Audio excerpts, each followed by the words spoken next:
இந்த நாளிலும் நாம் கர்த்தருடைய கண்கள் என்ற காரியங்களை குறித்து, கர்த்தருடைய கண்களை குறித்து நாம் சில வசனத்திலிருந்து சில காரியங்களை நாம் தியானிக்கலாம். அதாவது சங்கீதம் 34:15 படியுங்கள். கர்த்தருடைய கண்கள் நீதிமான்கள் மேல் நோக்கமாயிருக்கிறது, அவருடைய செவிகள் அவர்கள் கூப்பிடுதலுக்கு திறந்திருக்கிறது. கர்த்தருடைய கண்கள் நீதிமான்கள் மேல் நோக்கமாக இருக்கிறது. அல்லேலூயா. கர்த்தருடைய கண்கள் நீதிமான்கள். நீங்களாம் நீதிமான்கள் தானா? அல்லேலூயா. நீதிமான்களாக இருக்கிறவங்கெல்லாம் கரங்களை உயர்த்த கர்த்தரை துதிக்கலாமா? அல்லேலூயா. ஆமென். இயேசுவின் இரத்தத்தினாலே கழுவப்பட்டு நாம் நீதிமான்களாக்கப்பட்டோம். நாம் செய்த நீதியின் கிரியின் நிமித்தமாக நீதிமான்கள் அல்ல. நான் நல்லவர்களாக இருக்கிறோம் அதனால் நீதிமான்கள் அல்ல. இயேசு அவருடைய பரிசுத்தமான இரத்தத்தினாலே நம்மை முழுவதும் கழுவி சுத்தமாக்கி நம்மை நீதிமான்களாக மாற்றி இருக்கிறார். அல்லேலூயா. அவருடைய பெரிய கிருபை, இலவசமாய் அந்த அனுபவத்தை நாம் கர்த்தரிடத்திலிருந்து பெற்றுக்கொண்டோம். இயேசு நமக்கு தந்தது. நாம் செய்த நீதியின் கிரியை நிமித்தம் அவர் ரட்சிக்காமல் தமது மிகுந்த இரக்கத்தின்படியே கிருபையின்படியே அவர் நம்மை ரட்சித்திருக்கிறார், நீதிமான்களாகவும் மாற்றி இருக்கிறார். இந்த நீதிமான்கள் மேல் கர்த்தருடைய கண்கள் நோக்கமாக இருக்கிறது என்று வேதவசனம் சொல்லுகிறது.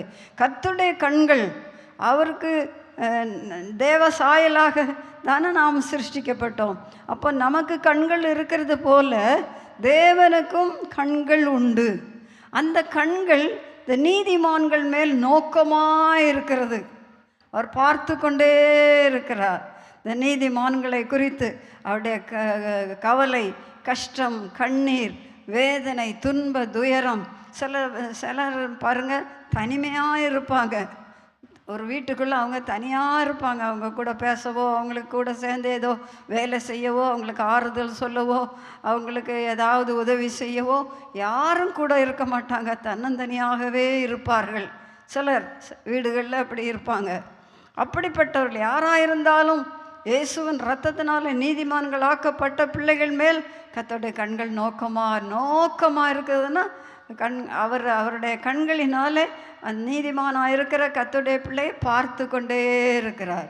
உன்னிப்பாய் கவனிக்கிறார். ரொம்ப கவனம் செலுத்துகிறார். அவர் அவருடைய எல்லா காரியங்களையும் அறிந்து கொள்ளுகிறார். அவருடைய கஷ்டம் என்ன, வேதனை என்ன, துன்பம் என்ன, அவருடைய பாடு என்ன, துயரம் என்ன காரியம் என்பதை அவர் தன்னுடைய கண்களினாலே பார்த்து அறிந்து கொள்ளுகிறார். பார்க்கிறார் என்று சொல்லும்போது பார்ப்பதோடு விட்டு விடாமல் அடுத்த பாகத்தை நீங்கள் பார்த்தீங்கன்னா, அவர் கர்த்தருடைய கண்கள் நீதிமான்கள் நோக்கமாக இருக்கிறது, அவருடைய செவிகள் அவர்கள் கூப்பிடுதலுக்கு திறந்திருக்கிறது. அப்போ அவர் பார்க்கிறது மட்டுமல்ல, இவர்கள் எந்த காரியத்தை குறித்து கர்த்தரை நோக்கி கூப்பிடுகிறார்களோ அதற்கு அவருடைய செவிகள் எப்படி இருக்கிறது? திறந்தவைகளாக இருக்கிறது. ஆமென். அல்லேலூயா. நீதிமான்களை குறித்து மட்டுமே சொல்லுகிறேன், எல்லாருக்கும் அல்ல. ஆமென். நீதிமான்கள் மேல் கர்த்தர் நோக்கமாக இருக்கிறார். அவருடைய கண்கள் அவர்கள் மேல் பதிந்திருக்கிறது. அவர் உன்னிப்பாக கவனிக்கிறார். நல்ல கவனம் செலுத்தி கவனிக்கிறார். ஆழங்களை அறிந்து கொள்ளுகிறார். எல்லா காரியத்தையும் அறிந்து அதற்கு ஏற்றபடி அவர்கள் கூப்பிடும்போது கேட்டு செவி கொடுத்து அவர்களுக்கு என்ன உதவி தேவையோ அத்தனையும் அவர் செய்ய வல்லவராக இருக்கிறார். அனுபவித்திருக்கிறீர்களா? அல்லேலூயா, அல்லேலூயா. பயப்படாதுங்க. ஒரு நெருக்கம் வந்ததும், ஒரு வியாதி வந்ததும், கஷ்டம் வந்ததும், வேதனை வந்ததும்,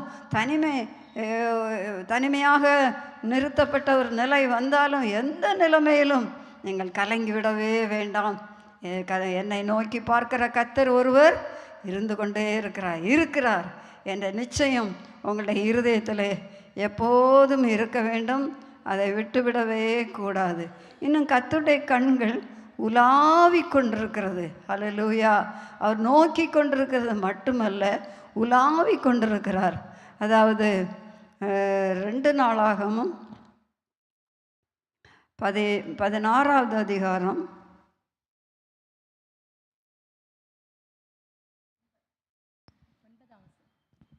9 9வது வசனம் படி.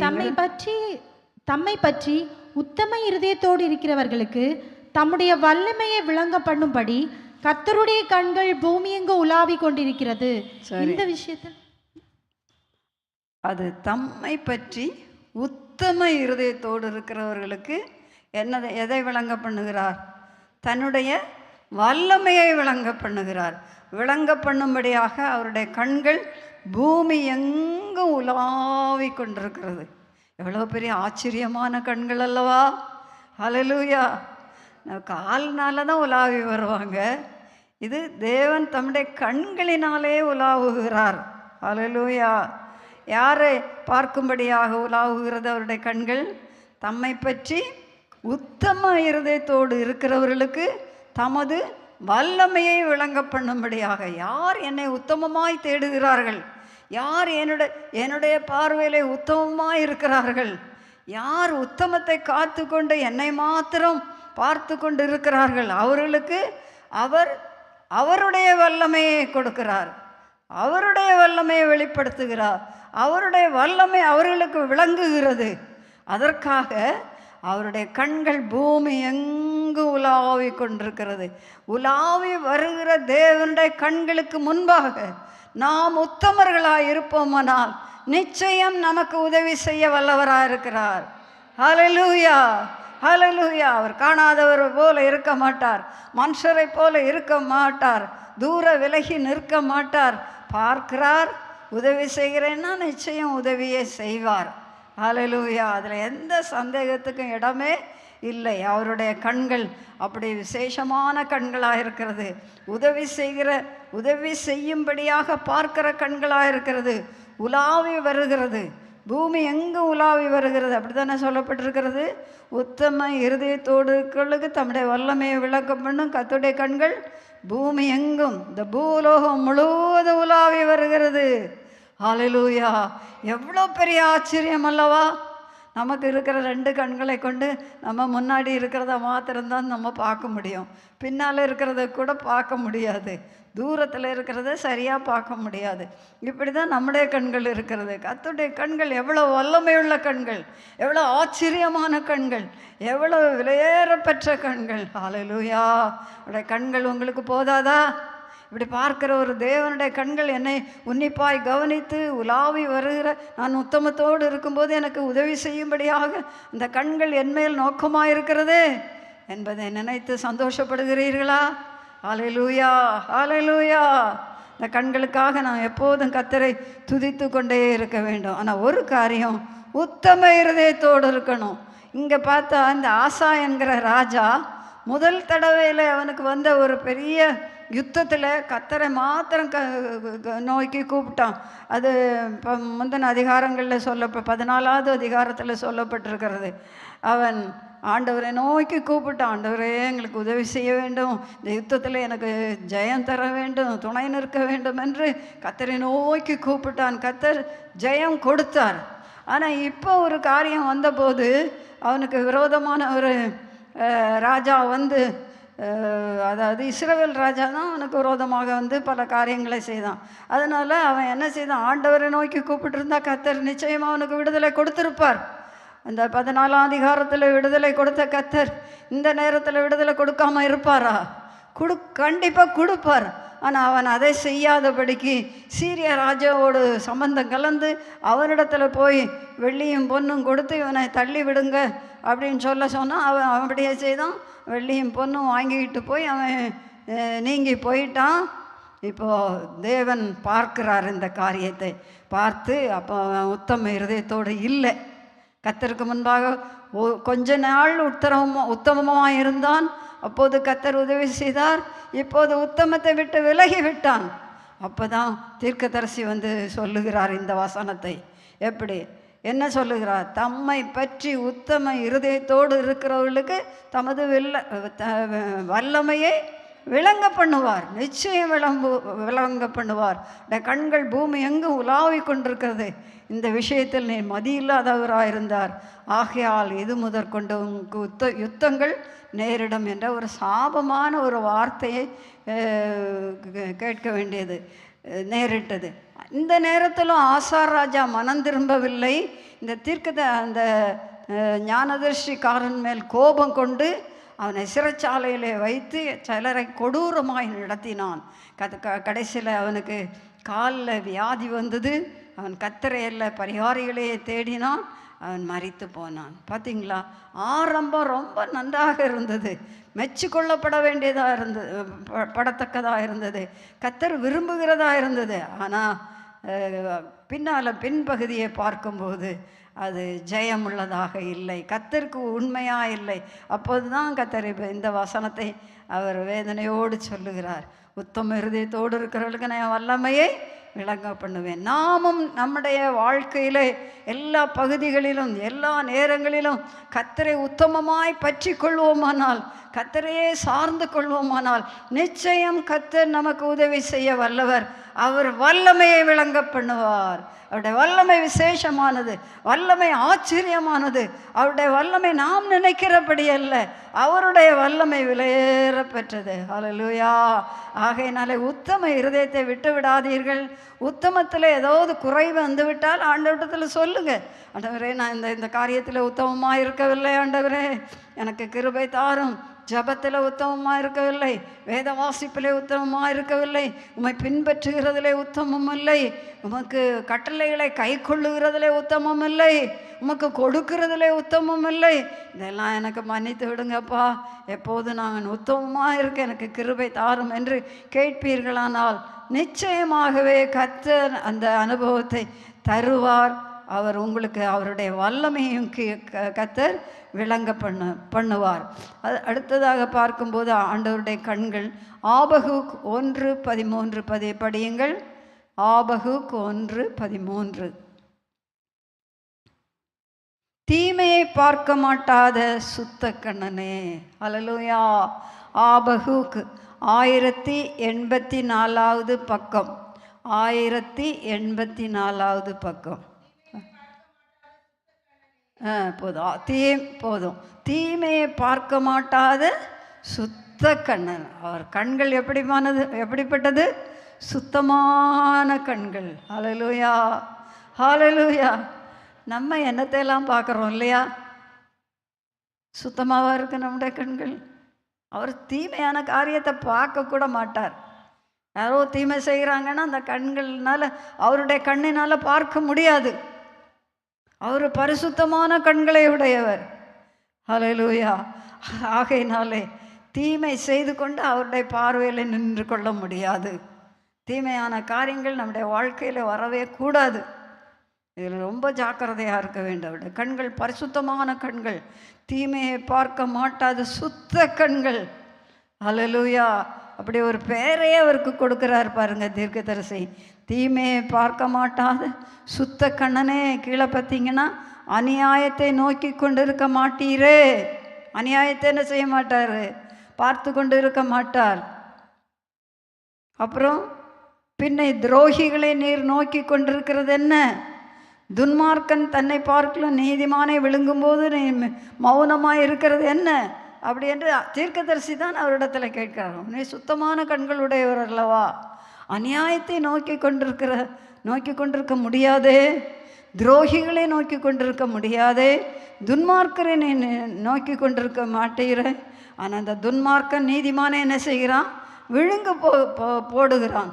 கர்த்தர் மௌனமாக இருக்கிறது என்ன என்று அவர் ஆபகுக் தீர்க்கதரிசி கர்த்தரை நோக்கி ஜெபிக்கிற ஒரு விண்ணப்பமாக இருக்கிறது. அவர் சொல்கிறார், நித்தியமே பார்க்க மாட்டாத சுத்த கண்ணர். அநியாயத்தை பார்த்து கொண்டு இருக்க மாட்டார், தீமையை பார்த்து கொண்டு இருக்க மாட்டார். அவருடைய கண்கள் அவ்வளவு சுத்தம் உள்ளவைகள். ஆகையினாலே நம்முடைய வாழ்க்கையிலும் கூட எந்த அநியாயமான காரியமோ, எந்த தீமையான காரியமோ, மற்றவர்களை உபத்திரவப்படுத்துகிற ஒரு செயலோ நம்முடைய வாழ்க்கையில் என்ன செய்யக்கூடாது? வரவே கூடாது. குடும்பத்துக்குள்ளும் நாம் எல்லாவற்றிலும் ஜாக்கிரதையாக இருக்க வேண்டும், உண்மையும் உத்தமமாக இருக்க வேண்டும், கர்த்தருக்கு முன்பாக நீதியும் நியாயம் உள்ளவர்களாக இருக்க வேண்டும். அவர் இந்த தீமையான காரியம் ஏதோ நம்முடைய குடும்பத்துக்குள்ளே இருக்குமானால், நம்முடைய வாழ்க்கையில் இருக்குமானால், அவர் பார்த்து கொண்டு சகித்து கொண்டு இருக்கவே மாட்டார். ஹல்லேலூயா, ஹல்லேலூயா. அவருடைய பேர் என்ன சொல்லுங்க பார்க்கலாம், எல்லாரும் சேர்ந்து சொல்லலாம். சுத்த கண்ணனே, செய்மே பார்க்க மாட்டாத சுத்த கண்ணன். ஹல்லேலூயா, ஹல்லேலூயா, ஆமென். இனி பாருங்க, இன்னொரு வசனத்தை படிக்கலாம். அதாவது வெளிப்படுத்தின விசேஷம்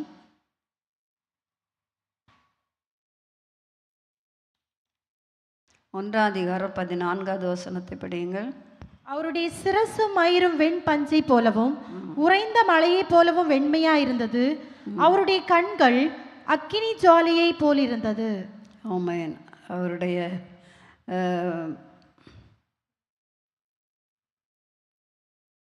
கண்கள் அக்கினி ஜுவாலையை போல். பாருங்க, அக்கினி எவ்வளோ பயங்கரமாக இருக்கிறது. அப்படியானால் அவருடைய கண்கள் அக்கினி ஜுவாலையை போல இருந்ததாம். அவ்வளோ பிரகாசமாக இருந்தது, அவ்வளோ மகிமையாக இருந்தது. அந்த அக்கினி ஜுவாலை போன்ற கண்களை கொண்டு நம்மை பார்த்தால் எல்லாம் அவருக்கு நன்றாக தெரியும். மற்றபடி எல்லாம் அறிந்திருக்கிறார். ஆனால் இந்த கண்களை கொண்டு நம்முடைய வாழ்க்கையின் எல்லா காரியங்களும், அந்தரங்கங்கள், ரகசியங்கள், யாருக்கும் தெரியாத மறைச்சி வச்ச காரியங்கள். சில நேரம் குடும்பத்தில் நீங்கள் கணவனுக்கு மறைச்சி சில காரியங்களை செய்வீங்க. பிள்ளைகளை மறைச்சி அல்லது பெற்றாரை மறைத்து அல்லது யாருக்கோ தெரிய வேண்டிய காரியத்தை தெரியாமல் நீங்கள் மறைச்சி வச்சு செய்யலாம். ஆனால் கர்த்தரை மறைக்கவே முடியாது. அவர் எப்படிப்பட்ட கண்களை உடையவர்? அக்கினி ஜுவாலை போன்ற கண்களை உடையவர். ஹல்லேலூயா, எவ்வளோ பயங்கரமானவர் அல்லவா. அதான் யோவான் அப்போஸ்தலன் அவருடைய ஒவ்வொரு அவயவங்களையும் குறித்து வர்ணித்து கொண்டே வருகிறார். கடைசியில் அவர் பார்க்கவே முடியல, செத்தவனை போல கீழே விழுந்துட்டேன்னு சொல்கிறார். இயேசுவை பார்த்து, அந்த காட்சியை பார்த்து அவர் செத்தவனை போல கீழே விழுந்து விட்டார். சிரசும் மயிரும் வெண் பஞ்சை போல இருந்தது. அப்புறம் பாதங்கள் உலைக்களத்தில் காய்ந்த பிரகாசமான வெண்கலம் போல இருந்தது. அவருடைய சத்தம் பெருவெள்ள இரைச்சலை போல இருந்தது. இதெல்லாம் பார்த்ததும் அவர் செத்தவனை போல கீழே விழுந்துட்டாராம். நம்முடைய தேவன் எவ்வளோ பயங்கரமானவர் பார்த்தீங்களா? ஹல்லேலூயா. யோவான் அப்போஸ்தலன் அவரோடையே கூட நடந்தவர், அவருடைய மார்பிலே சாய்ந்திருந்தவர், இப்படி நெருக்கமாய் பழகினவர் தான். இப்போது அது மனுஷ ரூபத்தில் இருக்கும்போது அப்படி அவர் பார்த்தார், நெருங்கினார், பழகினார், பேசினார், எல்லாம் செய்தாங்க. இப்போது அவர் தேவனாய் காட்சி அளிக்கிறார். அவரால் பார்த்து கொள்ள முடியவில்லை, செத்தவனை போல கீழே விழுந்து விட்டார். ஹல்லேலூயா. பரலோகத்தில் நாம் தேவனை எப்படி தரிசிக்க போகிறோம்? ஹல்லேலூயா. இந்த கண்கள் நெருப்பாக இருக்கிறது, அக்கினி ஜுவாலையான கண்களை உடைய தேவனாய் நம்முடைய தேவன் இருக்கிறார். நம்முடைய அந்தரங்கங்கள், ரகசியங்கள், வேறு என்ன காரியமாக இருந்தாலும், மறைத்து வைத்திருக்கிற எந்த காரியமாக இருந்தாலும் அவருக்கு முன்பாக எல்லாம் வெளிச்சமாயும் வெளியரங்கமாயும் இருக்கிறது. எல்லாம் வெளியரங்கம். அவருக்கு மறைவான சிருஷ்டி ஒன்றுமே இல்லை என்று சொல்லப்பட்டிருக்கிறது. அப்படியானால் கர்த்தரை மறைத்து கொண்டு நாம் ஒன்றுமே செய்ய முடியாது. எனக்கு ஒரு சிறு கதை ஞாபகம் வருகிறது. ஒரு சண்டே ஸ்கூலில் பிள்ளைகளுக்கு டீச்சர் சொல்லி கொடுத்துருந்தாங்க, இயேசுவை தெரியாமல் நம்ம ஒன்றுமே செய்ய முடியாது, அவருடைய கண்களுக்கு முன்பாக எல்லாம் தெரியும் அப்படின்னு சொல்லி கொடுத்துருந்தாங்க.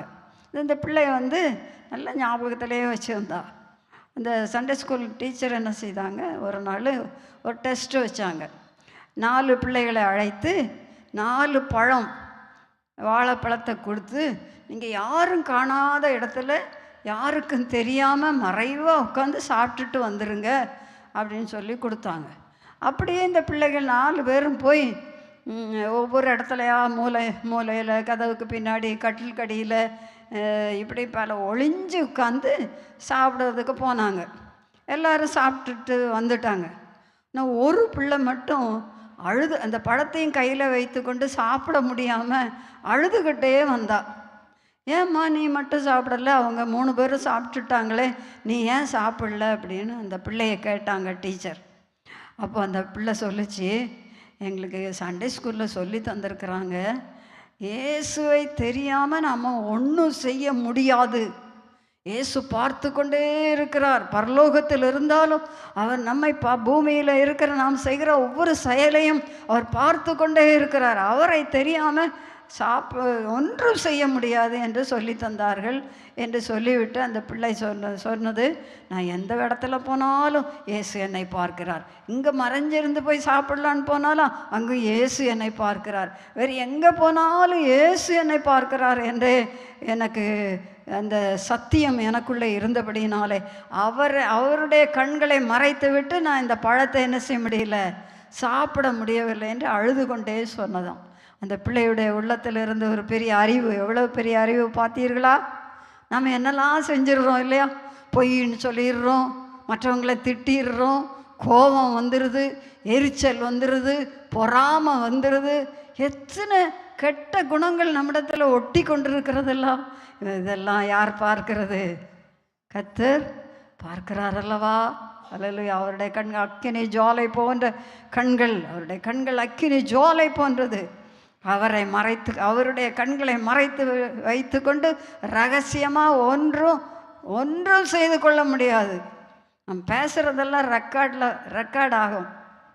நம்ம யாரும் இல்லை, பார்க்கல, பேசி தள்ளுவோன்னு வீட்டில் பேசிடுறீங்கள, கணவன்கிட்ட என்னென்னமோ பேசிடுறீங்க, பிள்ளைகள்கிட்ட என்னென்னமோ பேசிடுறீங்க, எல்லாம் ரெக்கார்ட் ஆகுது. அது வசனம் உண்டு பாருங்க, கல் சுவரிலிருந்து கூப்பிடும் மச்சு. அது யாராவது எடுத்தீங்களா? தீர்க்க தரிசன புஸ்தகத்தில் உண்டு. அது திடீர்னு ஞாபகம் வந்து ஆபகுக் தான். ஆபகுக் 2:11 கூப்பிடு. கல் சுவரிலிருந்து கூப்பிடும், உத்திரம் மச்சிலிருந்து சாட்சியிடும். உத்திரம்னா ஓடு வீடுகள்ல எல்லாம் உத்திரம் இருக்கும் இல்லையா? உத்திரம் கேட்டுக்கிட்டு இருக்குமோ. அப்புறம் கல், சுவரில் இருக்கிற கல் என்ன, சுவரிலிருந்து கூப்பிடும்.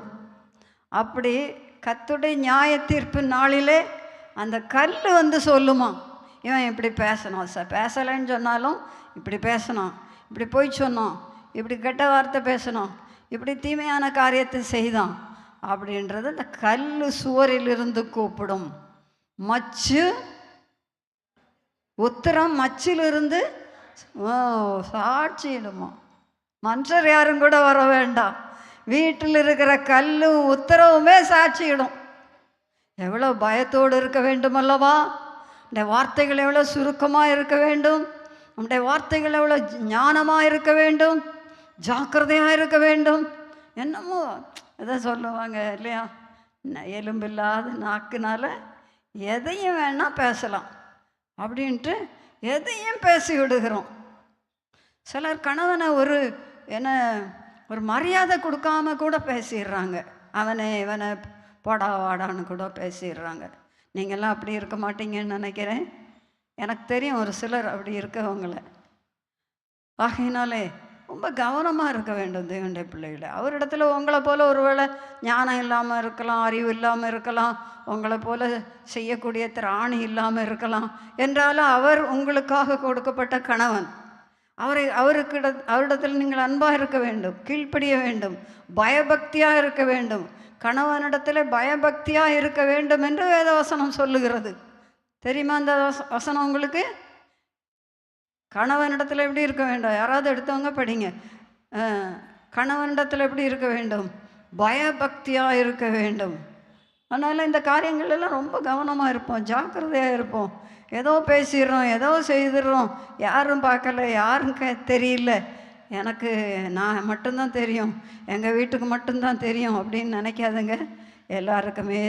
எல்லாருக்கும் தெரிகிறதை விட நமக்கு வீட்டில் இருக்கிற கல் சாட்சியிடும், உத்தரம் சாட்சியிடும். வந்து சொல்லும், இவன் இப்படி பேசினா, கணவனை இப்படி திட்டுனா, இப்படி கெட்ட வார்த்தை பேசுனா, இப்படி ஒழுங்கில்லாமல் பேசுனா அப்படின்றது கல்லும் உத்தரவும் வந்து சாட்சியிடும்.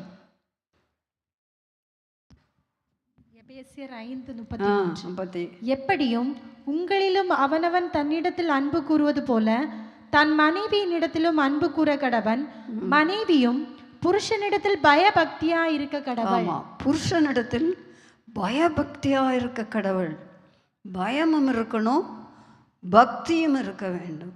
சும்மா அவனை இவனை கண்டவனை அப்படின்னுலாம் பேசாதுங்க. ஒரு கோபம் வந்துச்சு, சொல்ல வேண்டிய பிரகாரமாக வார்த்தைகளை சொல்லுங்க. அவரிடத்துல தப்பு ஏதாவது கண்ட நியாயமான வார்த்தைகளை சொல்லுங்க. உங்ககிட்ட தப்பு இல்லையா? உங்ககிட்டையும் உண்டு இல்லையா? என் புருஷன் தானே, எது வேணாலும் சொல்லலாம் அப்படின்னு நினைக்காதுங்க.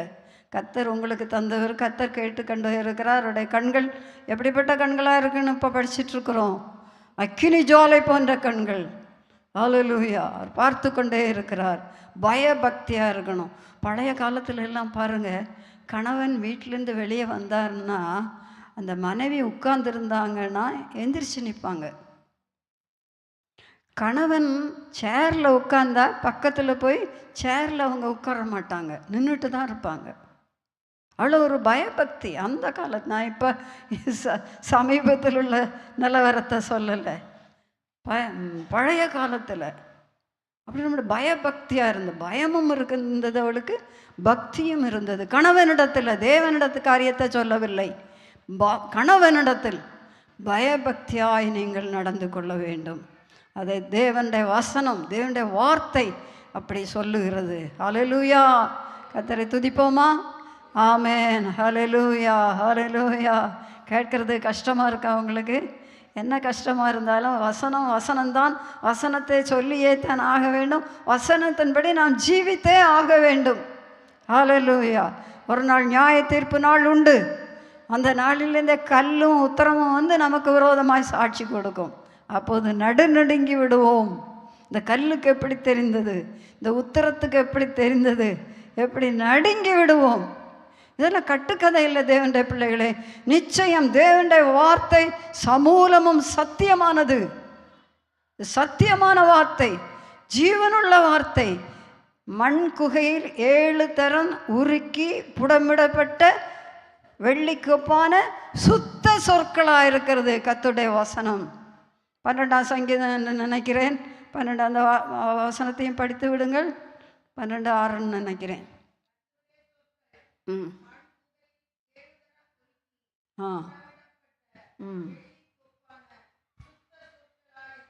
ஆமென். ஹல்லேலூயா. கர்த்தர் உங்களை ஆசீர்வதிப்பாராக. இப்படி சுத்த சொற்கள் தேவனுடைய வார்த்தை. ஆகையினால கர்த்தருடைய வசனத்துக்கு நடுங்க வேணும்.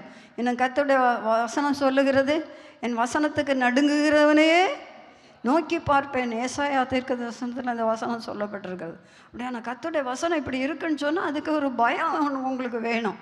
என்னமோ சொல்கிறாங்க, என்னமோ நாமும் கேட்குறோம், அவங்க வாசிக்கிறாங்க, அப்படி இப்படி கேட்டு இப்படி விட்டுட்டு போயிடுறது. இது இருக்கக்கூடாது. இருதயத்தில் நாம் பதித்து வைக்க வேண்டும். எதை விட்டுவிட வேண்டுமோ விட்டுவிட வேண்டும், எதை எடுத்துக்கொள்ள வேண்டுமோ எடுத்துக்கொள்ள வேண்டும், எதை சேர்த்து கொள்ள வேண்டுமோ அதை சேர்த்து கொள்ள வேண்டும். கர்த்தருடைய வசனத்துக்கு நடுங்குகிறவளாய் இருக்க வேண்டும். ஹல்லேலூயா, ஹல்லேலூயா. ஆமென். அவருடைய கண்கள் எப்படி இருக்கிறது? அக்கினி ஜுவாலை போல இருக்கிறது. அதுதான் 2ஆம் வெளிப்படுத்தல் 2ஆம் அதிகாரம். அதில் தியத்தீரா சபையின் தூதனுக்கு அவர் எழுதும்போது இந்த ஒவ்வொரு 7 சபைகளுக்கும் இயேசுவை குறித்த 7 குணாதிசயங்களை வைத்து அந்த ஆரம்பம் எழுதப்பட்டிருக்கிறது. இந்த தியத்தீரா சபை 2ஆம் அதிகாரம் 18வது வசனத்தில், தியத்தீரா சபையின் தூதனுக்கு நீ எழுத வேண்டியது என்னவெனில், அக்கினி ஜுவாலை போன்ற கண்களும் பிரகாசமான வெண்கலம் போன்ற பாதங்களும் உள்ள தேவகுமாரன் சொல்லுகிறதாவது. அல்லேலூயா. தியத்தீரா சபையின் தூதனுக்கு கர்த்தர் இந்த வார்த்தையை சொல்லுகிறார். ஆவியானவர் எழுதுகிறார். அவனுடைய நற்கிரியைகளெல்லாம் 19வது வசனத்தில் அவர் புகழ்ந்து விட்டு 20வது வசனத்தில் சொல்லுகிறார், ஆகிலும் உன் பேரில் எனக்கு குறை உண்டு. சில நற்கிரியைகள் உன்னிடத்தில் இருக்கிறது உண்மைதான். நான் யார் தெரியுமா? அக்கினி ஜுவாலை போன்ற கண்களை உடையவர். அந்த அக்கினி ஜுவாலை போன்ற கண்களை உடைய தேவன் உன்னை பார்க்கிறார். சர்தை சபையே, உன்னை கர்த்தர் பார்க்கிறார். எப்படி பார்க்கிறார்? உன் பேரில் எனக்கு குறை உண்டு. அந்த ஏசபேல் என்கிற தீர்க்கதரிசி ஒருத்தி அங்கே இருந்தா. அவன் என்ன சொல்கிறாரோ அதெல்லாம் இந்த சபையில் உள்ளவங்கெல்லாம் கீழ்ப்படிவாங்க. ஊழியக்காரர்கள் வேசித்தனம் பண்ணலாம், இன்னும் என்ன அருவருப்புகளை எல்லாம் அங்கே செய்யலான்னு அவங்களுக்கு போதனை கொடுத்துருந்தா. இதை தேவன் வெறுக்கிறார். அவலட்சணமாக இருக்கிறது கர்த்தருடைய பார்வையிலே. அவர் அக்கினி ஜுவாலை போன்ற கண்களை உடையவராக இந்த தியத்தீரா சபையை பார்க்கிறார். சபைக்குள்ளே இந்த பாவங்கள் எல்லாம் காணப்படுகிறது. அவர் எச்சரிக்கிறார். என்றாலும் நம்ம கீழே உள்ள வசனங்களை நீங்கள் வீட்டில் போய் படித்து கொள்ளுங்கள். 24ஆம் வசனத்தில் படித்தால், தியத்தீராவிலே இந்த போதகத்தை பற்றி கொள்ளாமலும் சாத்தானுடைய ஆழங்கள் என்று அவர்கள் சொல்லுகிறார்களே, அந்த ஆழங்களை அறிந்து கொள்ளாமலும் இருக்கிற மற்றவர்களாகிய உங்களுக்கு நான் சொல்லுகிறதாவது. இப்போ தியத்தீரா சபையில் அநேக அசுத்தங்கள் காணப்படுகிறது, அநேக பாவங்கள் காணப்படுகிறது. நான் அக்கினி ஜுவாலை போன்ற கண்களை உடையவராய் உன்னை பார்த்து கொண்டிருக்கிறேன் தியத்தீரா சபையே. ஆனாலும் சில பேர் என்ன செய்திருக்கிறாங்க, அந்த ஆழங்களையெல்லாம் பற்றி கொள்ளவில்லை. அவர்கள் சுத்தமாக இருக்கிறாங்க. அது பாருங்கள் அந்த வசனம், அந்த ஆழங்களை அறிந்து கொள்ளாமலும் இருக்கிற மற்றவர்களாகிய உங்களுக்கு நான் சொல்லுகிறதா. மற்றவர்கள்னா இந்த பாவத்துக்கு உட்படாதவர்கள் மற்றவர்கள் இருக்கிறார்களே, அவர்களுக்கு நான் சொல்லுகிறதாவது, உங்கள் மேல் வேறொரு பாரத்தையும் சுமத்த மாட்டேன், உங்களுக்குள்ளதை நான் வருமளவும் பற்றி கொண்டிருங்கள், ஜெயங்கொண்டு முடிவு பரியந்தம் என் கிரியைகளை கை கொள்ளுகிறவன் அவனோ அவனுக்கு நான் என் பிதாவண்டத்தில் அதிகாரம் பெற்றது போல ஜாதிகள் மேல் அதிகாரம் கொடுப்பேன். அவன் இருப்பு கோலால் அவர்களை ஆடுவான். அவர்கள் மண் பாண்டங்களைப் போல நொறுக்கப்படுவார்கள். விடிவெள்ளி நட்சத்திரத்தையும் அவனுக்கு கொடுப்பேன். ஆவியானவர் சபைகளுக்கு சொல்லுகிறதை காதுள்ளவன் கேட்க கடவன் என்று எழுது. ஹல்லேலூயா. அப்படியானால் இந்த தியத்தீரா சபையில், இன்னும் சர்த சபையில் கூட இந்த காரியங்களை சொல்லுவார். ஆனால் அவர் வேறொரு கோணத்தில் சொல்லுவார். இந்த சபைக்குள்ளே இத்தனை பாவங்கள் இருந்தது, இந்த பாவங்களோடு அவங்களையும் வச்சுட்டு ஓட்டிக்கிட்டு போகலாம், சபையை ஓட்டலான்னு கர்த்தர் விரும்பலை. அதுக்குள்ளே பரிசுத்தமாக ஜீவிக்கிற தேவனுடைய பிள்ளைகள் இருக்கிறார்கள். அவர்களை ஆண்டவர் சொல்லுகிறார், ஜெயங்கொண்டு நீ உனக்குள்ளதே முடிவு பறிந்த உறுதியாய் பற்றிக்கொள். ஜெயங்கொண்டு நான் முடிவு பறிந்தும் என் கிரியைகளை கை கொள்ளுகிறவன் எவனோ அவனுக்கு நான் என் பிதாண்டத்தில் அதிகாரம் பெற்றது போல ஜாதிகள் மேல் அதிகாரம் கொடுப்பேன். ஒரு ஆளுகை செய்கிற கூடிய ஒரு கிருபையை நான் அவனுக்கு கொடுப்பேன். ஆளுகிறவனாய் மாற்றுவான். அவன் இருப்பு கோலால் அவர்களை ஆளுவான். அவர்கள் மண் பாண்டங்களைப் போல நொறுக்கப்படுவார்கள். விடிவெள்ளி நட்சத்திரத்தையும் அவனுக்கு கொடுப்பேன். அப்போ அதில் ஜெயம் பெற்றவர்கள் இருக்கிறார்கள். இந்த பாவத்துக்கு உட்படாத தேவ பிள்ளைகள் அந்த தியத்தீரா சபையில் இருக்கிறார்கள். இதை எப்படி கர்த்தர் பார்க்கிறார்? அக்கினி ஜுவாலை போன்ற கண்களை உடையவராய் பார்க்கிறார். ஹல்லேலூயா, ஹல்லேலூயா. தேவனுடைய பிள்ளைகளே, மற்றவர்கள் செய்யும் தவறுகளுக்கு நீங்கள் உட்படக்கூடாது. மற்றவர்கள் என்ன தவறுக்குள்ளே போய் விழுகிறார்களோ அதுக்கு உடன்படக்கூடாது. அதுக்கு விலகி ஓட வேண்டும், ஒத்து போகக்கூடாது, ஜாக்கிரதையாக இருக்க வேண்டும். அக்கினி ஜுவாலை போன்ற கண்களை உடையவர் பார்த்து கொண்டிருக்கிறார், உங்களையும் பார்க்கிறார். ஹல்லேலூயா. ரொம்ப கவனமாக இருப்போம். ஏன்னா கடைசி காலம் பாருங்கள், எங்கு பார்த்தாலும் அநியாயம், அக்கிரமம், பாவம், அசுத்தம் வாயில் சொல்ல முடியாது, காதில் கேட்க முடியாது. அப்படிப்பட்ட பாவங்களும் அக்கிரமங்களும் பெருகி கொண்டே வருகிறது. ஹல்லேலூயா. இதன் நடுவில் தேவனுடைய பிள்ளைகள் பரிசுத்தமாய் ஜீவிக்கிற ஒரு சின்ன கூட்டம், ஒரு சிலர், விரல் விட்டு எண்ணக்கூடிய சிலரே இருப்பார்கள். சபையில் கூடி வருகிற அத்தனை பேரும் பரிசுத்தவான்கள் என்று எண்ணிவிடக்கூடாது. கர்த்தருக்கு பயந்து அவருடைய வசனத்துக்கு கீழ்ப்படிந்து கர்த்தருடைய வார்த்தை என்ன சொல்லுகிறதோ அதை கேட்டு அதன்படி ஜீவிக்கிற மக்கள் மாத்திரம்தான் கர்த்தருக்கு உகந்தவர்கள். அவர் ஜெயம் பண்ணு இயேசு ஜெயம் பெற்றது போல அவர்களும் ஜெயம் பெற்றவர்களாக இருப்பார்கள். ஆளுகை செய்யும் அதிகாரத்தை அவருக்கு கொடுப்பார். ஹல்லேலூயா. கரங்களை தட்டி கர்த்தரை ஸ்தோத்திரிப்போம். ஹalleluya, ஹalleluya, ஹalleluya. மகிமை மகிமை மகிமை. ஹalleluya, ஹalleluya. அக்கினி ஜுவாலை போன்ற கண்களை உடையவரே, நமக்கு ஸ்தோத்திரம் ஸ்தோத்திரம் ஸ்தோத்திரம் ஸ்தோத்திரம் ஸ்தோத்திரம். தேவனுடைய வசனத்துக்கு பயப்படுங்கள், தேவனுடைய வசனத்துக்கு நடுங்குங்கள், தேவனுடைய வசனத்தை கை கொள்ளுங்கள். கர்த்தர் உங்களை ஆசீர்வதிப்பார், மேன்மையாய் நடத்துவார். ஹalleluya, ஆமென். இன்னும் ஒரு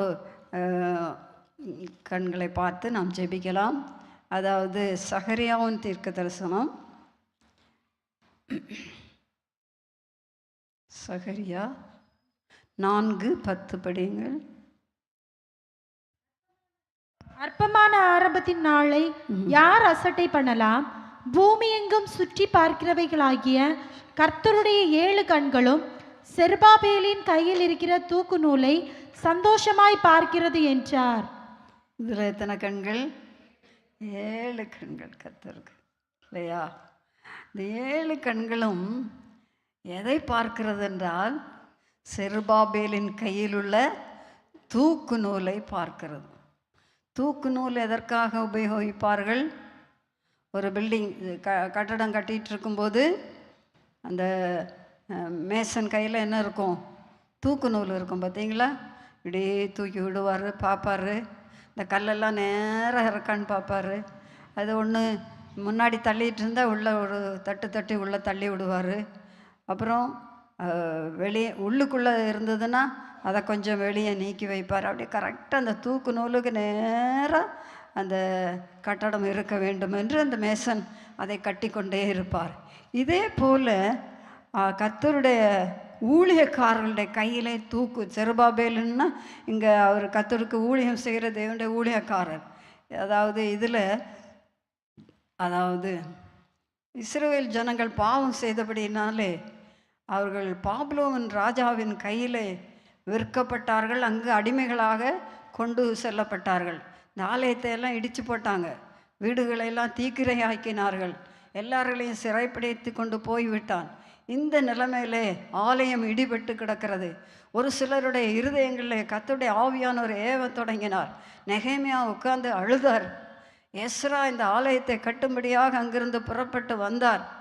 கோரேஸ் ராஜாவினுடைய இருதயத்தை தேவன் ஏவேனபடினாலே ஆலயத்தை கட்டும்படியாக அவர் எவர்களுடைய ஆவி ஏவுகிறதோ அதெல்லாம் போய் கட்டுங்க, எருசலேமிலே போய் கட்டுங்கள் என்று அவர் உத்தரவிட்டார், கோரேஸ் ராஜா.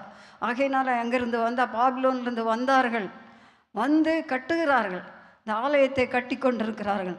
அப்போ தான் செருபாபேல் என்ற அவர் கர்த்தருடைய ஊழியக்காரர், அவருடைய கையில் தான் இந்த தூக்கு நூல் இருக்குது. அவர் தான் இதை கட்டி கொண்டே இருக்கிறார். கட்டும்போது தான் கர்த்தர் சொல்லுகிறார், அற்பமான ஆரம்பத்தினாலே யார் அசட்டை பண்ணலாம்? பூமி எங்கும் சுற்றி பார்க்கிறவர்களாகிய கர்த்தருடைய 7 கண்களும் செருபாபேலின் கையில் இருக்கிற தூக்கு நூலை சந்தோஷமாய் பார்க்கிறது என்று ஆவியானவர் எழுதி வைத்திருக்கிறார். அப்படியானால் செருபாபேல் இந்த ஆலயத்தை கட்டும்படியாக வந்திருக்கிறார். ஆமென். செருபாபேலின் கைகளே, இங்கே 7ஆம் வசனத்தில் பார்த்தீங்கன்னா, பெரிய பர்வதமே நீ எம்மாத்திரம், செருபாபேலுக்கு முன்பாக நீ சமபூமியாவாய், தலைக்கல்லை அவன் கொண்டு வருவான், அதற்கு கிருபை உண்டாவதாக கிருபை உண்டாவதாக என்று ஆர்ப்பரிப்பார்கள் என்றார். அப்போது எல்லாம் வேகமாக சேர்ந்து அஸ்திபாரம் போட்டு இந்த ஆலயத்தை கட்டும்படியாக கட்டுகிறார்கள். இன்றைக்கு நாம் எழுத்தின்படியாக கட்டப்படுகிற ஆலயத்துக்கு முதலிடம் கொடுப்பது இல்லை. இன்றைக்கு கர்த்தர் தேவ ஜனங்களாகி அவருடைய பிள்ளைகளை ஜீவனுள்ள கல்லாக அவர், அதாவது சியோனில் அவர் கட்டி கொண்டே இருக்கிறார். சியோனை கட்டி தமது மகிமையிலே வெளிப்படுவார் என்று வேத வசனம் சொல்லுகிறது. எபேசியர் 2ஆம் அதிகாரம் 20ஆம் வசனத்திலேருந்து பார்ப்பீங்கன்னா, அந்த சியோனை கட்டி பரிசுத்த வாசஸ்தலமாக கட்டுகிறார், ஆலயமாக கட்டுகிறார், ஜீவனுள்ள கல்லாய் நம்மை கட்டுகிறார். இதற்கு மூலைக்கல் இயேசு. இயேசு மூலைக்கல்லாக இருக்கிறார். அந்த மூலைக்கல்லாகிய இயேசுவின் மேலே தேவனுடைய பிள்ளைகளாகிய ஒவ்வொருவரும் ஜீவனுள்ள கற்களாக அதில் கட்டப்பட்டு எழும்பி வருகிறார். அந்த ஆலயம் எழும்பி வருகிறது, கர்த்தருக்குள்ளாக எழும்பி வருகிறது. நாம் ஒரு நாள் முகமுகமாக இந்த ஆலயத்தை போய் பார்ப்போம், இந்த ஆலயத்துக்குள்ளே போய் இருப்போம். அது மகிமையான ஆலயமாக இருக்கும். அதை குறித்து வர்ணனைகளை எல்லாம் வெளிப்படுத்தல் 21ஆம் அதிகாரத்தில் அழகாக சொல்லப்பட்டிருக்கிறது. நீங்கள் வாசித்து வாசித்து பரவசம் அடையலாம். ஹல்லேலூயா. இப்போது சொன்னது என்னவென்றால், எழுத்தின்படியாகவே எருசலேமில் கட்டப்பட்ட ஆலயம். அதில் அங்கேருந்து யூதேயாவிலேருந்து, அதாவது பாபிலோன்லேருந்து போனவர்கள் வந்து கட்டி கொண்டிருக்கிறார்கள். அப்போது தான் கர்த்தருடைய ஆவியானவர் எழுதுகிறார், அற்பமாக இது ஆரம்பிக்கப்பட்ட இந்த ஆலயம், இதுக்கு யார்? செருபாபேலுடைய கையில் என்ன இருக்கிறது? தூக்கு நூல் இருக்கிறது. தூக்கு நூலை வைத்து அவர் கட்டி கொண்டிருக்கிறார். இந்த தூக்கு நூலை, செருபாபேலின் கையில் உள்ள தூக்கு நூலை கர்த்தருடைய 7 கண்களும் எப்படி பார்க்கிறது? சந்தோஷமாய் பார்க்கிறது. கர்த்தர் விரும்புகிறார். மல்கியாவில் சொல்லும்போது, நான் இந்த ஆலயத்தை கட்டுங்கள், நான் இதன் மேல் பிரியமாக இருப்பேன் என்று கர்த்தர் சொல்லுகிறார். அப்படியானால் இந்த ஆலயம் கட்டப்படுவதை குறித்து கர்த்தர் சந்தோஷப்படுகிறார், மகிழ்ச்சி அடைகிறார். இந்த செருபாபேலின் கையில் உள்ள தூக்கு நூலை பார்த்து சந்தோஷப்பட்டு மகிழுகிறார். ஹல்லேலூயா, ஹல்லேலூயா. இப்போது பரிசுத்த ஆவியானவர் அந்த வேலையை இந்த பூமியிலே நிறைவேற்றி கொண்டே இருக்கிறார். அன்றைக்கு எழுத்தின்படி நடந்தது, இன்றைக்கு ஆவியானவர் அந்த வேலையை கட்டிக்கொண்டே இருக்கிறார். ஒரு நாள் அந்த வேலை முடியும், இயேசு வருவார் மகிமையிலே. ஹல்லேலூயா. அப்போது இந்த கல்லிலே கட்டப்பட்டவர்கள் அவரோடு எடுத்துக்கொள்ளப்படுவோம், மகிழ்ந்து களி கூறுவோம். ஹல்லேலூயா. அப்போ அந்த தூக்கு நூல் சரியாக இருக்க வேண்டியது யார் கையில் இருக்கிறது? செருபாபேலின் கையில். அதாவது கர்த்தருடைய ஊழியக்காரர்கள் கையில் இந்த தூக்கு நூல் இருக்கிறது. அவர்கள் இந்த தூக்கு நூலை வைத்து இந்த சபையாகிய இந்த கட்டடத்தை கட்டி கொண்டே இருக்கிறார்கள். சபை, கட்டடமாகிய சபையை கட்டி கொண்டே இருக்கிறார்கள். கட்டி என்ன செய்கிறார்கள்? அந்த தூக்கு நூலின் படியே இருக்க வேண்டும். அப்படி இப்படி சாஞ்சி மாஞ்சி எல்லாம் நடக்கிறதுக்கு இடமே இல்லை. கர்த்தருடைய வசனத்தின்படி, வசனம் என்ன சொல்லி இருக்கிறதோ, நான் முதல்ல இருக்க சொன்னேன் இல்லையா, வசனம் என்ன சொல்லியிருக்கிறோ அதை செய்தே ஆக வேண்டும். அதை நான் செய்யணுமா? அவங்கெல்லாம் அப்படி இருக்கலையா, இவங்கெல்லாம் இப்படி இருக்கலையா, எனக்கு மட்டுமா இது அப்படின்னு நினைக்காதுங்க. வசனம் எல்லாருக்கும் உரியது. அதை நீங்கள் ஏற்றுக்கொண்டு கீழ்ப்படுவீர்களானால் பாக்கியவான்கள். அதை விட்டு விடுவீர்களானால் அந்த தூக்கு நூல் சொல்லும், உன்னை இடித்து பார்க்கும், தள்ளி பார்க்கும், ஏதோ பண்ணி பார்க்கும். அந்த மேசம் என்ன செஞ்சிருவார்? தூக்கி அந்த கல்லை போட்டுருவார். போட்டுட்டு வேற ஒரு கல் வச்சு அந்த இடத்த சரி பண்ணிடுவார். ஹல்லேலூயா. இந்த நிலைமை நம்ம யாருக்குமே வரவே கூடாது. பரலோகத்தில் கட்டப்படுகிற அந்த சியோனாகிய அந்த வாசஸ்தலத்துக்காக, இந்த பரம எருசலேமுக்காக நாம் கட்டப்பட்டு கொண்டு இருக்கிறோம். எவ்வளோ மகிமையான பாக்கியம், எவ்வளோ மேலான பாக்கியம், எவ்வளவு ஆச்சரியமான வழிகளை கர்த்தர் நமக்கு வைத்திருக்கிறார். அவர் கல்வாரி சிலுவையில் ஜீவனை கொடுத்து இரத்தத்தை சிந்தி நம்மை மீட்டு கொண்டு அவர் ஆவியை நமக்குள்ளே தந்து இந்த வசனத்தையும் தந்து நமக்கு இந்த பாதையிலே ஓடும்படியாக வைத்திருக்கிறார். இந்த ஆலயத்திலே நம்ம ஜீவனுள்ள கல்லாக கட்டி கொண்டே இருக்கிறார். இதுக்கு ஏன் கீழ்ப்படியக்கூடாது? ஏன் கொஞ்சம் கஷ்டம் சகிக்கக்கூடாது? ஏன் கொஞ்சம் நிந்தையும் அவமானத்தையும் சகிக்கக்கூடாது? வெள்ளப்படவை கட்டிட்டா என்ன, குஷம் இல்லாதவ போறா அப்படின்னு சொல்லுவாங்க, அந்த ஒரு வார்த்தைக்கு. இங்கெல்லாம் இந்த வார்த்தை சொல்ல மாட்டாங்க. இந்த இடத்த விட்டு அடுத்த டிஸ்ட்ரிக்ட், நாங்கள்லாம் கோயம்புத்தூர்லலாம் இருக்கும்போது என்ன சொல்லுவாங்க தெரியுமா? முண்டச்சி போகிற மாதிரி போகிறோம், இப்படி ஒரு கேவலமான வார்த்தையை சொல்லுவாங்க. புரியுதா உங்களுக்கு? இங்கே அந்த வார்த்தை சொல்ல மாட்டாங்கன்னு நினைக்கிறேன் இல்லையா? சொல்ல மாட்டாங்க இல்லையா? சொல்லுவாங்களா? இங்கே அந்த வார்த்தை சொல்ல மாட்டாங்க, ரொம்ப கேவலமாக சொல்லுவாங்க. ஆனால் தேவனுடைய பிள்ளைகள் தைரியமாக நின்றார்கள், கர்த்தருக்கென்று வைராக்கியமாக நின்றார்கள். ஆமென், ஹல்லேலூயா. நான் முந்தி கூட சொல்லியிருக்கிறேன், எங்கள் கூட ஊழியம் செய்த ஒரு அக்கா, அவங்க ஞானஸ்நானம் எடுத்த போது இந்த தாலி செயின் எல்லாம் கழட்டிட்டு ஞானஸ்நானம் எடுத்தார்களாம். அவங்க அந்த வழியாக, வீட்டு வழியாக அப்படி போய் கொண்டிருக்கும்போது, இந்த காலத்துல எல்லாம் பனை ஏறுவாங்க தெரியுமா? பனை, இந்த காலத்தில் பிள்ளைகளுக்கெல்லாம் தெரியாது. இங்கே அந்த வேலையும் இப்போ இல்லை. பாருங்கள், அந்த பனை ஏரியில் மேலே உட்காந்துட்டு கூவாங்க. கூவன்னா கேவலமாக சொல்கிறதுக்காக அந்த அந்த அதை பதனி எடுத்து முடித்ததும் அதை எடுத்துகிட்டு போகிறதுக்கு கூவாங்க. அந்த வீட்டுக்காரங்களுக்கு தெரியும், வந்து தூக்கிட்டு போவாங்க. இப்போ பாரு, இவங்க இப்படி நடந்து போகிறத பார்த்துட்டு ஒரு ஏளனமாக கேவலமாக கூவிட்டு சொன்னாராம், ஏய் நேற்று வர அவர் உயிரோடு இருந்தாருடா, இன்னைக்கு செத்துருக்காருடா. உங்கள் கழுத்தில் ஒன்றும் இல்லைன்றதுக்காக அவங்க என்ன கேவலமாக சொல்கிறாங்க பாருங்க. பனையில் உட்காந்துக்கிட்டு நேற்று வர அவர் என்ன செய்தார், உயிரோடு இருந்தாருடா, இன்னைக்கு செத்து போயிட்டாருடா அப்படின்னு அவலட்சணமாக பேசிடு. அவங்க பயப்படல. கர்த்தருக்காக அந்த நிந்தையை பொறுமையாய் சகித்து கொண்டார்கள். அப்புறம் அவங்க கர்த்தருடைய ஊழியத்திற்காக வந்தார்கள், கர்த்தருடைய ஊழியத்தை செய்தார்கள். இப்போது மகிமைக்குள்ளே பிரவேசித்திருக்கிறார்கள். அப்படி பார்த்தீங்களா, இந்த கொஞ்ச கால உலகத்திலே பல நிந்தைகள் உண்டு, அவமானங்கள் உண்டு. நம்ம குடும்பத்தாரே நம்மை கேவலமாக பேசுவாங்க. ஆமென், ஹல்லேலூயா. டைம் ஆகிவிட்டது என்றாலும் நான் ஒரு வார்த்தை சொல்லும்படியாக விரும்புகிறேன்.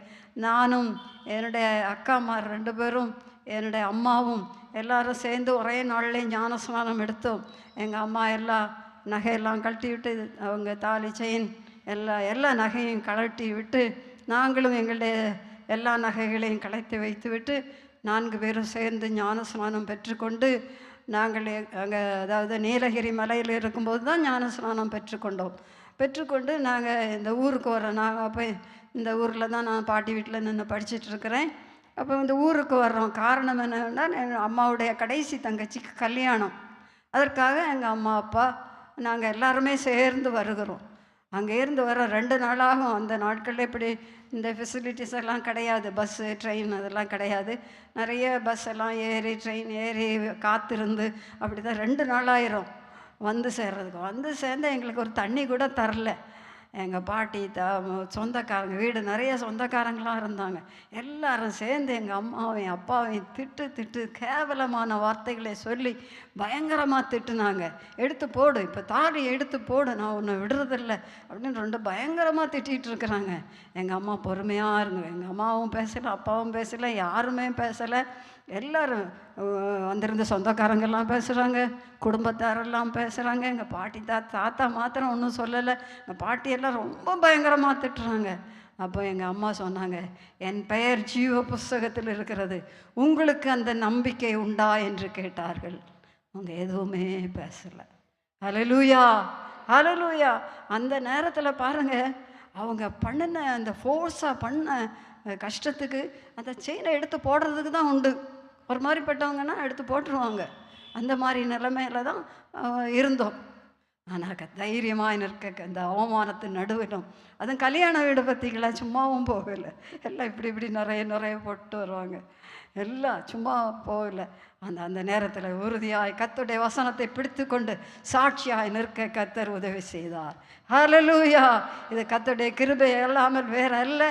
நான் உங்களுக்கு கொஞ்சம் ஊக்கமாக, நீங்களும் இந்த நாட்களில் இப்படிப்பட்ட பாடுகள் வரும்போது சோர்ந்து போகக்கூடாது, மனம் தளர்ந்து போகக்கூடாது, மனம் உடைந்து போய்விடக்கூடாது. என்ன இப்படியெல்லாம் பேசுவாங்க, இதுக்கு பயந்துட்டு நம்ம போட்டுக்கலாம், அதனால என்ன அப்படின்னு நினைக்காதுங்க தேவனுடைய பிள்ளைகளே.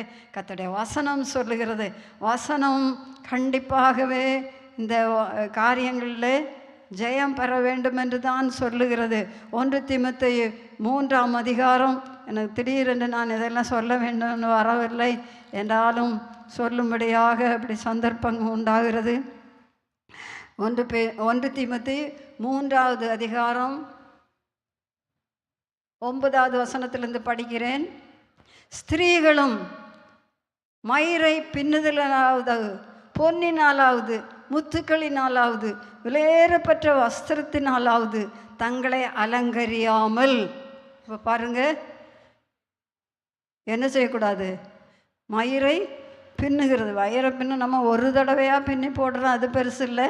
அலங்காரத்துக்காக பின்னி போடுகிறது உண்டு அது. அப்புறம் பொன், முத்து, விலையேறப்பெற்ற வஸ்திரம், இதனால் தங்களை அலங்கரிக்கக்கூடாது.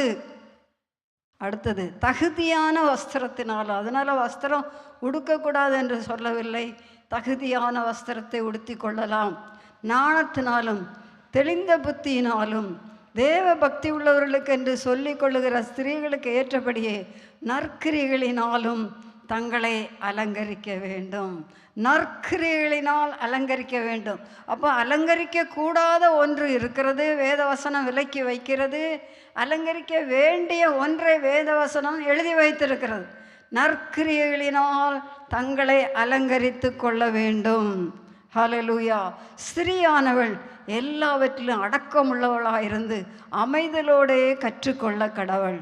உபதேசம் பண்ணவும் புருஷன் மேல் அதிகாரம் செலுத்தவும் ஸ்திரியானவளுக்கு நான் உத்தரவு கொடுக்கிறதில்லை.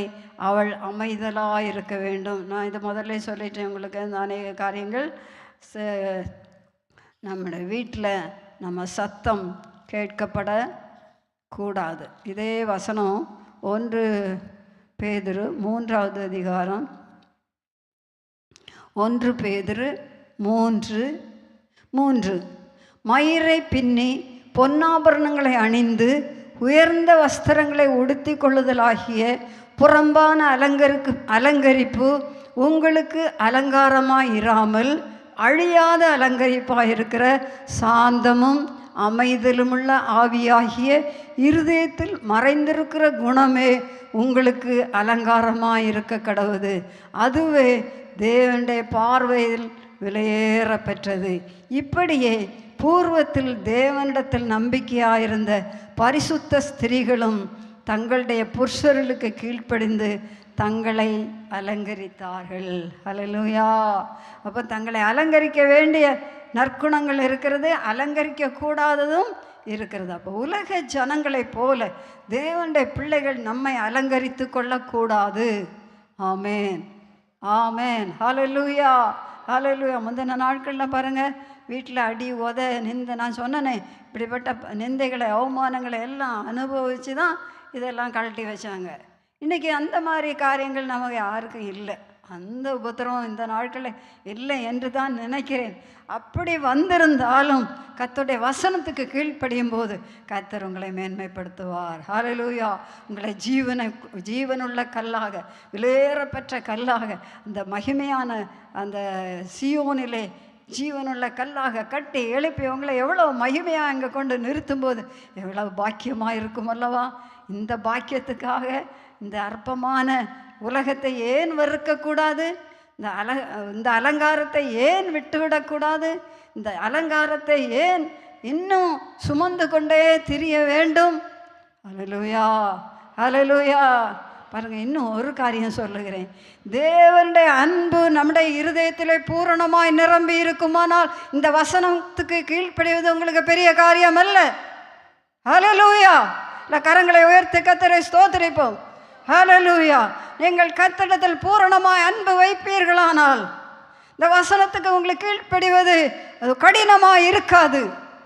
ஹல்லேலூயா, ஹல்லேலூயா. இன்னும் ஒரு வசனத்தை மாத்திரம் வாசித்து ஜெபிக்கலாம் என்று எண்ணுகிறேன். எனக்கு திடீரென்று ஞாபகம் வருகிறது. ஹல்லேலூயா. அதாவது எண்ணாகமம், அந்த இதெல்லாம் நான் சொல்லணும்னு வரல. துக்கமான இந்த வசனத்தை வார்த்தைகளை கேட்டபோது அவள் தங்கள் ஆபரணங்களை போடாமல் கழற்றி விட்டார்கள் என்ற வசனம் உண்டே. ஹல்லேலூயா. திடீர்னு ஞாபகம் வரல. சரி, இனி வரும்போது நான் சொல்லுகிறேன் அந்த வசனத்தை. அந்த கன்றுக்குட்டி செய்த நேரத்தில் யாத்திராகம் தானே எடுத்தீங்கன்னா படிங்க. ஏனென்றால் வசனத்தை சொல்லுங்க. யாத்திராகமம் 33:5-6. 4-5. ஏனென்றால் நீங்கள் வணங்கா கழுத்துள்ள ஜனங்கள், நான் ஒரு நிமிஷத்தில் உங்கள் நடுவில் எழும்பி உங்களை நிர்மூலம் பண்ணுவேன். ஆகையால் நீங்கள் போட்டிருக்கிற உங்கள் ஆபரணங்களை கழற்றி போடுங்கள். அப்பொழுது நான் உங்களுக்கு செய்ய வேண்டியதை அறிவேன் என்று இஸ்ரவேல் புத்திரருக்கு சொல் என்று கர்த்தர் மோசேயோடு சொல்லியிருந்தார். ஆகையால் இஸ்ரவேல் புத்திரர் ஓரேப் மலை அருகே தங்கள் ஆபரணங்களை கழற்றி போட்டார்கள். 4ஆம் வசனம் படியுங்கள். துக்கமான இவ்வார்த்தைகளை ஜனங்கள் கேட்டபோது ஒருவரும் தங்கள் ஆபரணங்களை போட்டுக்கொள்ளாமல் துக்கித்து கொண்டிருந்தார்கள். பார்த்தீங்களா, தேவனுடைய எரிச்சல் கோபம் வந்தபோது இந்த கன்றுக்குட்டியே தங்களுடைய காதில் கையில் எல்லாம் கிடந்ததெல்லாம் கொண்டு போய் ஆரோன்கிட்ட கொடுத்து கன்றுக்குட்டி செய்து அதுக்கு பண்டிகையெல்லாம் கொண்டாடிட்டாங்க. இப்போ ஆண்டவர் வெகு கோபமாய் அவரிடத்துல பேசுகிறார். துக்கமான இந்த வார்த்தைகளை கேட்டு உங்கள் நடுவே என்ன போக மாட்டேன்றார் இல்லையா? அந்த 5ஆம் வசனத்தில் 3 ஆனாலும் வழியிலே நான் உங்களை நிர்மூலம் பண்ணாதபடிக்கு நான் உங்கள் நடுவே செல்ல மாட்டேன், நீங்கள் வணங்கா கழுத்துள்ள ஜனங்கள் என்றார். 5ஆம் வசனத்தில் ஏனென்றால் நீங்கள் வணங்கா கழுத்துள்ள ஜனங்கள், நான் ஒரு நிமிஷத்தில் உங்கள் நடுவில் எழும்பி உங்களை நிர்மூலம் பண்ணுவேன். ஆகையால் நீங்கள் போட்டிருக்கிற உங்கள் ஆபரணங்களை கழற்றி போடுங்கள். இது யார் சொல்றது? யார் சொல்றது? உங்கள் ஆபரணங்களை கழற்றி போடுங்கள் என்று சொல்லுகிறவர் யார்? கர்த்தர் சொல்லுகிறார். சொல்ல மாட்டேன்றீங்களே, கர்த்தர் சொல்லுகிறார். கழற்றி போடுங்கள், அப்பொழுது நான் உங்களுக்கு செய்ய வேண்டியதை அறிவேன் என்று இஸ்ரவேல் புத்திரருக்கு சொல் என்று கர்த்தர் மோசையோடு சொல்லியிருந்தார். ஆகையால் இஸ்ரவேல் புத்திரர் ஓரே மலையருகே தங்கள் ஆபரணங்களை கழற்றி போட்டார்கள். ஹல்லேலூயா. பாருங்கள், ஓரை மலையில் இனி இந்த ஆபரணங்களை எல்லாம் கர்த்தர் அப்புறம் 25ஆம் அப்புறம் ஆசரிப்பு கூடாரம் செய்யும்போது அதை தங்கள் வெள்ளி நகைகள் பாருங்கள், அதில் கூட ஒரு வசனத்தை நான் வாசித்து விடலாம்.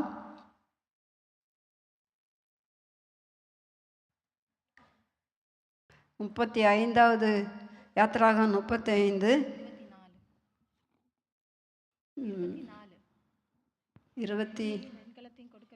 23ஆம் வசனத்தை படிங்கள்.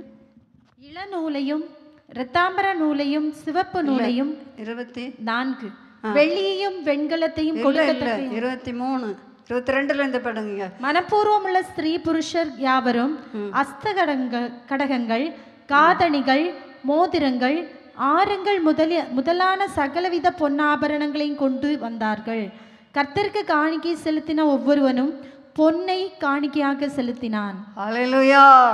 கரங்களை உயர்த்தி கர்த்தரை துதிக்கலாமா? ஹல்லேலூயா. விசனமா இருக்கிறதோ உங்களுக்கு? ஹல்லேலூயா. பாருங்கள், அந்த வேத வசனம் தான் நான் சொல்கிறேன், என் இஷ்டப்படி நான் ஒன்றும் சொல்லலை. பாருங்கள், கழட்டினதை வச்சு முதல்ல கண்ணுக்குட்டியை செய்தாங்க. தேவ கோபம் வந்தது, விக்கிரகாராதனைக்குள்ளே போயிட்டாங்க. கர்த்தர் அவங்களை சுத்திகரிக்கிறார். எல்லா ஆபரணங்களெல்லாம் கலற்றி போட்டாங்க. கலற்றினதை இங்கே பிறகு எங்கே ஆசரிப்பு கூடாரம் செய்யும்போது மனப்பூர்வமுள்ள ஸ்திரீ புருஷர் எல்லாம் பொன்னாபரணங்களை எல்லாம் கொண்டு வந்து கர்த்தருக்கு காணிக்கையாக செலுத்தினார்கள். ஜெபம் பண்ணுவோமா? ஹல்லேலூயா. நான் இதை சொல்லணும்னு வரவே இல்லை, நினைக்கவே இல்லை. என்றாலும் உங்களுக்கு தேவை என்று ஆவியானவர் காண்கிறார் போல இருக்குது. ஆகையினால் சொல்லுகிறேன்.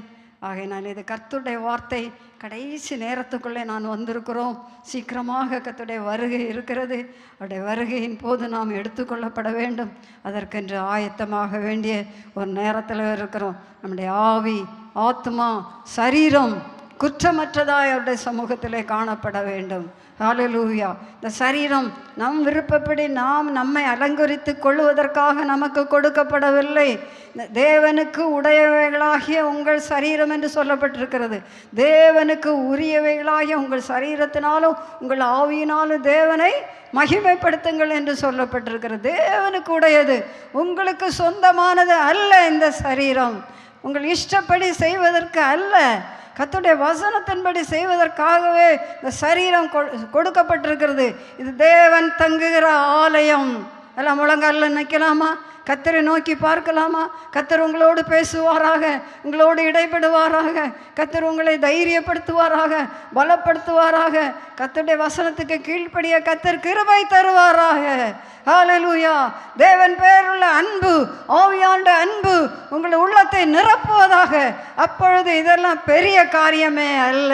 ஹல்லேலூயா. இது குப்பை. இந்த பொண்ணு, வெள்ளி, தங்கம், நகை இதெல்லாம் குப்பையாக இருக்கிறது. குப்பை குப்பை என்று தான் சொல்லப்பட்டிருக்கிறது. இந்த குப்பையை எடுத்து நாம் அணிந்து கொண்டு நடக்கிறோமே, இதை கர்த்தர் விரும்பவில்லையே. வசனத்தில் இதில் இடம் கொடுக்கவில்லையே. இதை ஏன் கலட்டக்கூடாது? இதை ஏன் கர்த்தருக்காக கொடுக்கக்கூடாது? வசனத்தில் இது சொல்லப்பட்டிருக்கிறதே. ஆமென். நான் வசனத்தை மட்டுமே சொல்லுகிறேன், உங்களை யாரை நான் வற்புறுத்தவில்லை.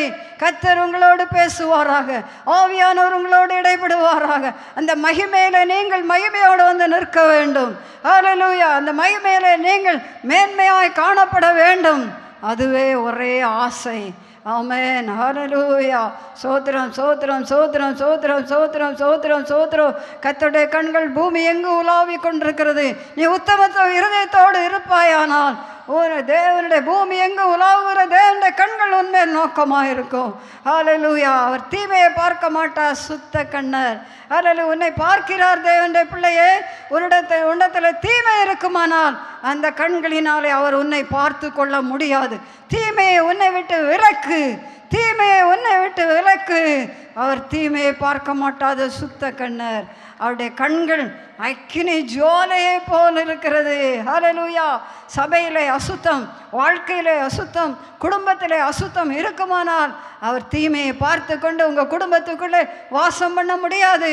இந்த தீமையை பார்த்து கொண்டு இந்த குடும்பத்துக்குள்ளே அவர் உலாவி வர முடியாது, ஆசீர்வதிக்க முடியாது. ஹல்லேலூயா.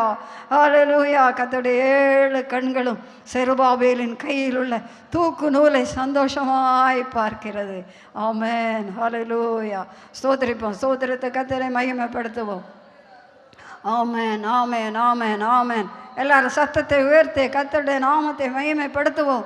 ஹல்லேலூயா ஹல்லேலூயா. கர்த்தர் நல்லவர், கர்த்தர் பெரியவர், கர்த்தர் பெரியவர். ஆமென். எங்களுக்காக ஜீவனை தந்து எங்களை மீட்டு கொண்டவர், எங்களை பெயர் சொல்லி அழைத்தவர், எங்கள் மேல் அன்பு வைத்தவர். ஹல்லேலூயா. ரிதலா துனமா ஷபாலா மௌசினா துகமாலியா பௌரி மிராஷா பாலா ரிஸ்னா இஷாரா துலை க்ளைஸோ ரெபெலரா தனவர பஷரா துரியாலா. ஆவியானவரே கிரியை செய்யுங்கப்பா. ஆவியானவரே உம்முடைய கிரியை சம்பூர்ணமாய் வெளிப்படுவதாக. லஹது நமாசியா லதுரியா. அக்கினி ஜுவாலை போன்ற கண்களை உடையவரே.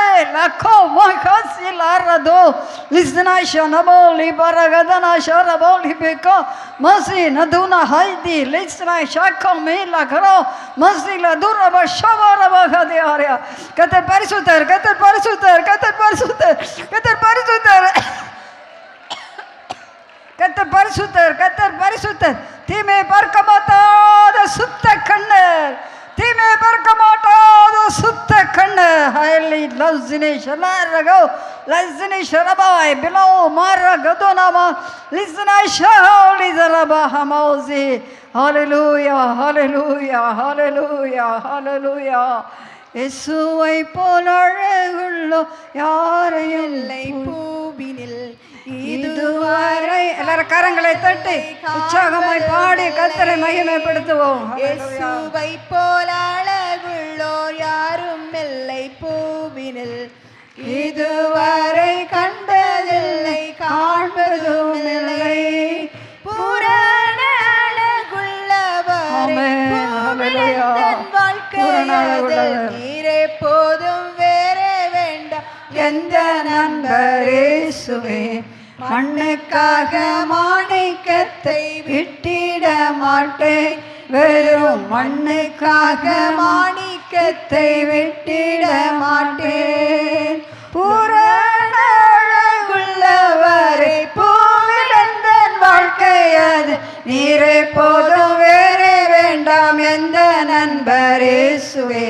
மண்ணுக்காக மாணிக்கத்தை விட்டிட மாட்டேன், வெறும் மண்ணுக்காக மாணிக்கத்தை விட்டிட மாட்டேன். புறவுள்ளவரை பூவிழந்தன் வாழ்க்கையது நீரை போதும், வேறே வேண்டாம் எந்த நண்பரே.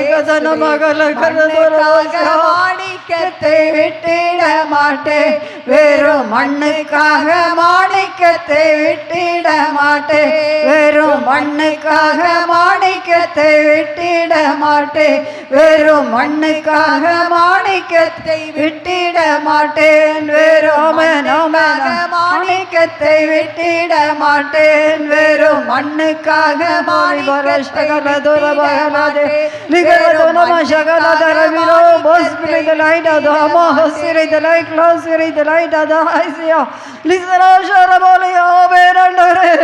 மண்ணுக்காக மாணிக்கத்தை விட்டிட மாட்டோம் ஐயா.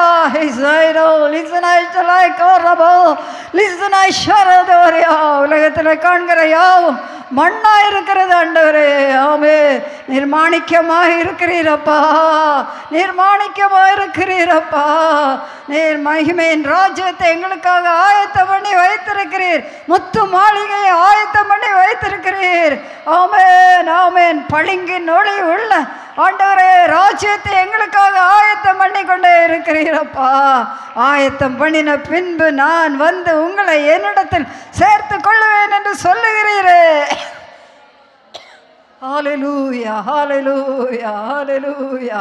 ஆமென் ஆமென். கர்த்தாவே உமக்கு ஸ்தோத்திரம் ஸ்தோத்திரம் ஸ்தோத்திரம். கரங்களை தட்டி நாம் கர்த்தரை ஸ்தோத்திரிப்போம். ஸ்தோத்திரம் ஸ்தோத்திரம் ஸ்தோத்திரம். கர்த்தருடைய வார்த்தைகளுக்காய் கர்த்தரை ஸ்தோத்திரிப்போம். சோத்திரம் சோத்திரம் சோத்திரம். கர்த்தருடைய வசனம் இருபுறமும் கருக்குள்ள பட்டயமாக இருக்கிறது. இந்த பட்டயத்தினாலே நம்மை சுத்தம் செய்யும்படியாய் கர்த்தரை ஸ்தோத்திரிப்போம். சோத்திரம் சோத்திரம் சோத்திரம் சோத்திரம் சோத்திரம். கர்த்தருடைய வார்த்தைக்கு கீழ்ப்படியும்படியான பாக்கியத்தை நமக்கு தரும்படியாய் கர்த்தரை ஸ்தோத்திரிப்போம். சோத்திரம் சோத்திரம் சோத்திரம் சோத்திரம் சோத்திரம். மற்றவர்களையும் ஜனங்களையும் மனுஷரையும் பார்க்காதபடிக்கு கர்த்தரை மாத்திரம் பார்க்க கர்த்தருடைய வசனத்துக்கு கீழ்ப்படிய கிருபை தரும்படியாய் கர்த்தரை ஸ்தோத்திரிப்போம். ஹல்லேலூயா ஹல்லேலூயா. மெய்யாகவே சீக்கிரமாய் வருகிறேன் என்று சொல்லுகிறார். வந்து விடுவார். அவர் வருகையிலே நாம் எடுத்துக்கொள்ளப்பட கர்த்தர் நம்மை ஆயத்தம் பண்ணும்படியாய் கர்த்தரை ஸ்தோத்திரிப்போம். சோத்திரம் சோத்திரம் சோத்திரம் சோத்திரம் சோத்திரம். எங்கள் அன்பின் பிதாவே, நல்ல தேவனே, நன்றியோடுமை ஸ்தோத்திரிக்கிறோம். அந்த பெண்கள் ஆராதனை கர்த்தர் எங்களுக்கு தந்தபடினால் நமக்கு சோத்திரம் சோத்திரம் சோத்திரம். ஆராதனை எங்களுக்கு ஆசீர்வாதமாக்கி தந்து விடுவதற்காக சோத்திரம். ஆரம்பம் முதல் கடைசி வரைக்கும் பிரசனங்களோடு கூட இருந்தபடினால் நமக்கு சோத்திரம். இந்த பிள்ளைகளை நேர ஆசீர்வதியும், பலப்படுத்தும், கிருபைகளை தாரும். அக்கினி ஜுவாலை போன்ற கண்களை உடையவர். ஹல்லேலூயா. நீதிமான்கள் மேல் உடைய கண்கள் நோக்கமாக இருக்கிறது ஆண்டவரே. உமக்கு பயப்படுகிற சிறியோரையும் பெரியோரையும் நீர் ஆசீர்வதிக்கிற தேவன். உடைய கண்கள் உடைய பிள்ளைகள் மேல் நோக்கமாக இருக்கிறது. பூமி எங்கு சுற்றி பார்க்கிற தேவனுடைய கண்கள். ஹல்லேலூயா ஹல்லேலூயா. அந்த கண்களுக்கு முன்பாக உடைய பிள்ளைகள் நான் இருக்கிறேன் என்ற நிச்சயத்தை உடைய பிள்ளைகளுக்கு தருவீராக. ஹல்லேலூயா. நீர் நோக்கி அவருடைய கஷ்டங்கள், பாடுகள், நெருக்கங்கள், உபத்திரவங்கள், தனிமை உணர்வுகள், என்னென்ன கஷ்டங்கள் இருக்கிறதோ எல்லாவற்றையும் நீக்கிவிடும். கர்த்தர் என்னை பார்க்கிறார். நீதிமான்களே மேல் அவர் கண்கள் நோக்கமாக இருக்கிறது என்று சொல்லப்பட்டிருக்கிறதே அப்பா. இந்த கண்கள் நோக்கமாக இருக்கிறது, கூர்ந்து கவனிக்கிறது, கவனமாய் நோக்கி பார்க்கிறது என்ற உணர்வோடு சந்தோஷத்தோடு கர்த்தருக்கு முன்பாக ஜீவிக்க இந்த பிள்ளைகளுக்கு கிருபை தாரும். துதி கன மகிமையெல்லாம் உமக்கே செலுத்துகிறோம். கர்த்தர் வெளிப்படும் போது உம்மோடு எடுத்துக்கொள்ளப்படும் ஆயத்தம் உள்ளவர்களாக இருக்க கிருபை தாரும். இயேசுவின் மூலம் ஜெபங்கள் எங்கள் நல்ல பிதாவே. ஆமேன். என் ஆத்துமாவே கர்த்தரை ஸ்தோத்திரி, என் முழு உள்ளமையுடைய பரிசுத்த நாமத்தை ஸ்தோத்திரி. என் ஆத்துமாவே கர்த்தரை ஸ்தோத்திரி. அவர் செய்த சகல உபகாரங்களை மறவாதே. அவர் உன் அக்கிரமங்களை எல்லாம் மன்னித்து, உன் நோய்களை எல்லாம் குணமாக்கி, உன் பிராணனை அழிவுக்கு விலக்கி மீட்டு, உன்னை கிருபையினாலும் இரக்கங்களினாலும் முடிசூட்டி, நன்மையினால் உன் வாயை திருப்தி ஆக்குகிறார். கழுகுக்கு சமானமாய் உன் வயது திரும்ப வாழ வயது போலாகிறது. ஆமேன் ஆமேன். ஹல்லேலூயா ஹல்லேலூயா. ஆமேன். கர்த்தர் உங்களை ஆசீர்வதிப்பாராக. கர்த்தருடைய கண்கள் உங்களை நோக்கி கொண்டே இருக்கிறது.